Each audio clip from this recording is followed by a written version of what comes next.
What's going on, guys? Today I brought Dan for you guys. He's going to tell us kind of his whole journey from zero all the way to Lamborghini, because you just bought one, right? I did, yeah. Is it better than i8? Oh, much better. i8 sucks. So Yeah. he's going to tell us his whole story, because he owns probably, what, like 100 businesses? Too many? I own one big business With that 12 does a lot of of things. His whole thing's kind of complex, and no one really knows. I don't think you have a video breaking down every one, do you? I don't break it down. I don't Okay. really let anybody look inside, except now. This is the first time. So he's going to help us a little bit. So you just kind of want to do like a background, and then what businesses you have, and then maybe just anything fun along the way. Any cool stories? Okay, cool. So I'm not going to get into my personal story. That's fine. I mean, those that know me already kind of know my personal story. But anyway, I got in at the age of around 18, 19. It was either 18 or 19. I think it was just 18 because I got in a lot of trouble. And I came to the internet to see how to make money to pay my parents back for getting in trouble. So then I actually got involved into e-commerce. Very first thing, I found somebody on a forum, and he was from Israel, and I worked with him originally, and we made so much money. He was 13, 14 at the time when I was like 18, yeah. And he was selling VPNs on like hack forums or something, and he had a lot of money in PayPal, and he couldn't use it because of his age. And geographically speaking, I don't think there is, and don't quote me on this, but I don't think you are allowed to use PayPal in Israel. But don't quote me on that.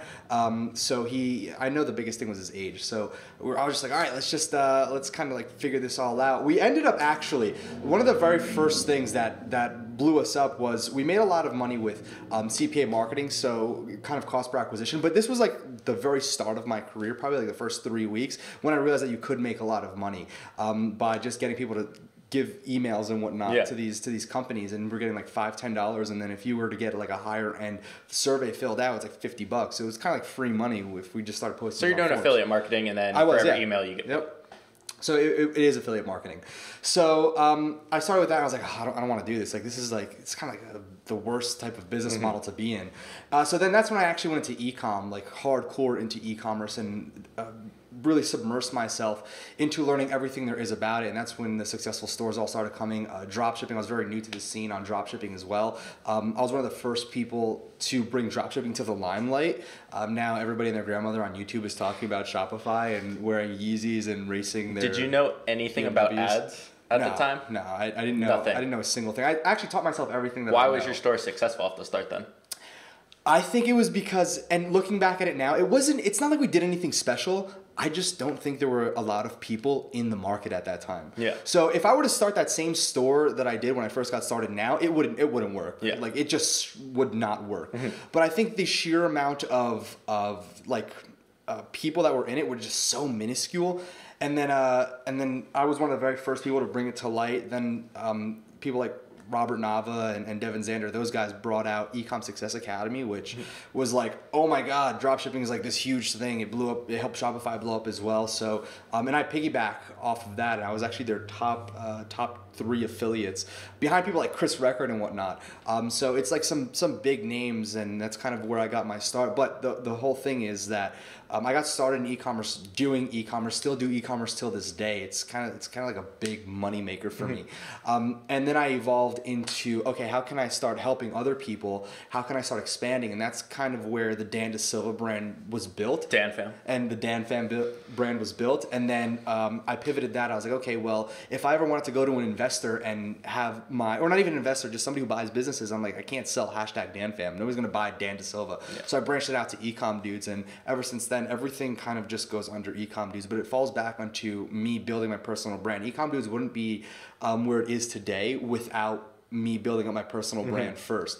And that's kind of the key here. I see a lot of people, and for anybody who watches your videos that are out there that create Shopify stuff too, or just any videos out there, and any niche, for you to create like a subdivision, a separate company that its own face, you're gonna have a lot easier of a time if you build up your face first. So, and that's kind of where Ecom Dudes went. I had faster growth on Ecom Dudes when I was actively creating videos than I ever did on Dan DeSilva. I think it was like 40,000 subs in 60 days or something like that. Like, it was incredible. Yeah. And then I pivoted away from the hardcore trading. That's why the last like super course that I launched, and I always get kind of confused when people are like, oh, he's just peddling his courses, because the last thing I actually pushed was March of 2017. Like super pushed was March 2017. Yeah. So my bread and butter isn't the courses at all. As a matter of fact, it's more so Ecom Dudes Academy and the software that we build out. But then again, that is all built because I built my personal brand at the very start of it. So it all falls under personal branding. Yeah. After kind of the first year. Yep. After, yeah. Ecom Dudes wouldn't be where it is today without me, and I wouldn't be able to build that up without building up my own personal brand and people following me. Because again, people follow a movement. People follow what you do, not more so what it is that you're doing. Yeah. So Dan has like 15 different businesses, like I was saying, all like a little smaller, but all for a purpose. So what are those like different ones? All right. So before you make it seem like I have my hand in every single pot, I want to let you guys know, and this is my strength. Well, they all have a purpose.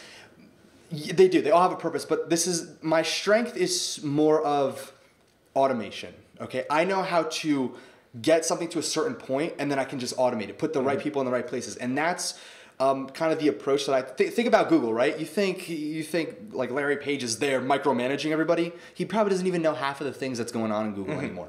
And that's kind of the mentality that I took. Is all right, I want to own Vance Software's LLC, which Ecom Dudes falls under. Dan Fam is under there as well. And then from there we have Tri-Funnels, we have Push Notifier, we have I'm a partner in Mail Funnels. Let's see. So there's just a bunch of different micro companies, but these micro companies are going to be doing anywhere from $50,000 to $150,000 a month with these softwares and these courses, these automated funnels and whatnot. So my whole thing is I create it once and then just have to manage the traffic and eventually build out a team that I trust enough to run my traffic for me. And, so yeah. Most of them you acquired, or did you start them yourselves? Tri-Funnel started myself, Push Notifier acquired, Shopometrics acquired.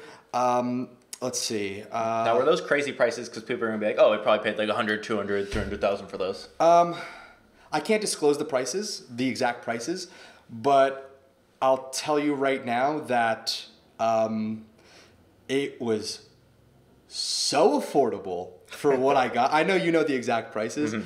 And not even close to six figures. Not even close to six figures. So when you think about, I was buying platforms and softwares, or currently still am, with users already in there. Yeah. And some of these platforms that I acquire have done like 500,000, and I'm buying them for like $30,000, and I get the customers with it. So yeah. And again, I'm not saying which platform I did that exactly, but that's just an example. Yeah. So I get those customers, I create different audiences, and from those customers, if I want to build out the software even more and then charge monthly, it makes my money back like that. And all I have to do is have developers there, support, add features. Yeah. So things become a lot easier. And the next thing you know is I have Push Notifier. You have push notifications for your website. And then we roll out a Shopify integration, right? Next thing you know, I put it in my Shopify course. So my Shopify course promotes that software. And then that software promotes my Shopify course. Everything happens. Everything's linked together. Yeah. That's why when somebody, I actually had somebody who's an up-and-comer in the Shopify space the other day, they said, oh, hey, they were like, I think it was like 70. We'll give you this much percentage. It was a small percentage too, if you can do everything for us. And I sat there. I was like, first off, you want me to create your funnel directly competing with what I have? And I was like, it just doesn't make sense. So the other model that we have now is, or that we've been rolling out, actually, I think you were like the very first successful one, was the publishing. So we were taking what you currently have that's successful, and we come in and we build it out even further, structure it in a way where if you put in $1, you're making like $10 back. So that's part of the Ecom Dudes program too. So okay, so everyone's probably asleep now because there's so many. Yeah. But all right, last thing. What has like changed the most, like mindset wise, or even just like maybe how you feel from when you first got started? Like, what did you think? What did you think was possible? How did you feel about yourself personally? And then we'll just say now. Okay, so I think you know this one as well, but the amount of time I put into work it's not what everyone thinks. It's not like I'm sitting there for hours on end. It's not like I'm sitting there for 10 hours working on my business. I think the biggest misconception is that people put in so much effort, and I know you firsthand, probably like an hour or two a day, if that, where Tanner's working and able to make millions of dollars a year. Kind of the same thing with me. You know, I like to be really involved, kind of like to micromanage, if you will, but I can do that on my phone. And I'll probably max put in like 2-3 hours a day. But what I learned... There's months that are sprints. There's months that are sprints, oh yes. But what I really learned was it's about working smarter, not harder. And that's where people go wrong. Where have you guys heard that? You've said that before? That's like all I say. Yeah, well, it's about working smarter, not harder. It really is. Because if you know what needs to be done, you know how to do it, and you do it yourself for 10 hours... That's no fun. You have to train somebody to do it, and then they do it for you, and then just keep on building more stuff. So, I mean, that's kind of... Yeah, you make more thinking about new ideas and setting it up than yeah, exactly. doing it yourself. So, I mean, if you take a look at Bill Gates takes an entire week of a year, and he goes to this private location and just thinks. That's all he does is thinks. And I found that really amazing because it's... I cut back on the time I work because I want more time to think. I want more time to think of what I can do, ideas, because the ideas don't necessarily make me money, but what I do with those ideas make me money. Yeah. So if I take action on the ideas, they make me money. Yeah, a lot of times I'll have days where it's just kind of like thinking, like I'm working, but I'm not, because it's just writing down whiteboard ideas and I think, how it work. And I think a lot of people do that, but where they get stuck is... Too many ideas. And then they don't know, and then it'll get stuck. No steps. No action, yep. Yeah. And that's literally, you can have the best idea in the world if you're not doing anything about it. I mean, it's funny because when I started Ecom Dudes, there was like other training platforms out there, and I was like, all right, now if this was done differently, I was like, you know, nobody's doing this. I'm just gonna do it myself. And now again, as long as you have to, it's about to get so deep. Do you want me to go deeper? Go ahead. All right. People are gonna look at me like, what is he talking about? You have to train your subconscious mind to think about, because when I started Ecom Dudes, I was like, all right, I'm the best out there. Now, there's a difference between being arrogant and confident, okay? And me saying, oh yeah, I'm the best out there, I'm gonna create something better than anybody else has, it trains my mind, it trains me, like my subconscious, to actually go out there and do it. Like when I'm working, I'm thinking in a way where it allows me to create stuff that is better than others because I train myself to think that I'm better. Again, I know I'm not better than anybody, it sounds really scummy, but if I have the same thing where it's like, it's also a thing I do in the gym. Or like on the way, or even like working, you have to think you're the shit. Like, yeah, I don't act like it. I don't say it to anyone else. Yep. I don't believe it myself, but for a little bit, you have to believe it a little and feel that way. Absolutely. That's exactly what I do, and I always say it, and most people don't get it. I'm like, you have to be a douche in your own head, yep, but not act like it. Absolutely. Because I don't actually believe all that. Where you're like, oh, I'm the best. I can do this. I can do anything. Like.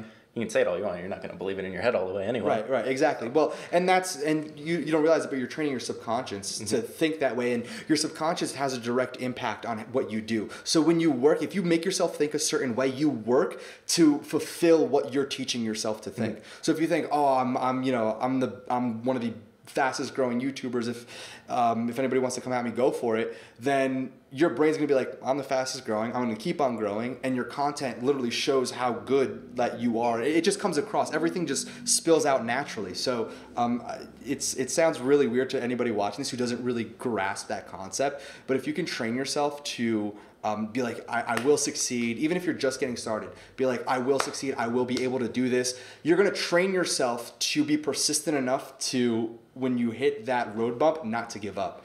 And that's now, none of that matters if you don't educate yourself on it, you don't work on it, and you don't take action. Yep. None of that matters, what he just said. You can't just think about it all day, but it does help. So I'm not one of those where it's like, all right, let's get our mindset right and blah, blah, blah. I'm very big on that. I didn't believe I was going to be successful. I had like a tiny little piece like when I started, and then it changes over time with the confidence and then thinking that. Exactly. So that's when the real growth It's comes. like the snowball effect. Yeah. Once you start getting your little taste of success, you're like, yes, and then you reprogram yourself. Well, that's why I say 0 to 100,000 is 10 times harder than 100,000 to a million. The first million is always the hardest. First 100,000. I mean, no matter how you say it, the first million, first 100,000 is always the hardest. I think the first million is always the hardest. Anything after that, it's like, all right. Like, well, then you're like, you do anything in a year that's less than like a couple 100,000, you're like, that's like no more. Oh yeah, then you get scared. You're like, oh my goodness, what? Like, is it all coming down? Time to pivot fast. So yeah. That's anything else?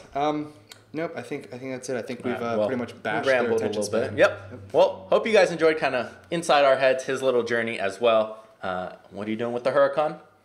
They see it in the thumbnail. I don't think they've seen it on your channel yet. What am I doing with the Huracan? Yeah, are you gonna do any mods to it? Cause Oh, I am. what are you gonna do? The exhaust. Exhaust. Yeah. My exhaust? Yes. All right, cool. And since Dan bought a Huracan now, I have to upscale and upstage him, so I'm gonna get the SV. Yeah, I'm getting the SV next year. Okay, I'll be out of Bugatti then.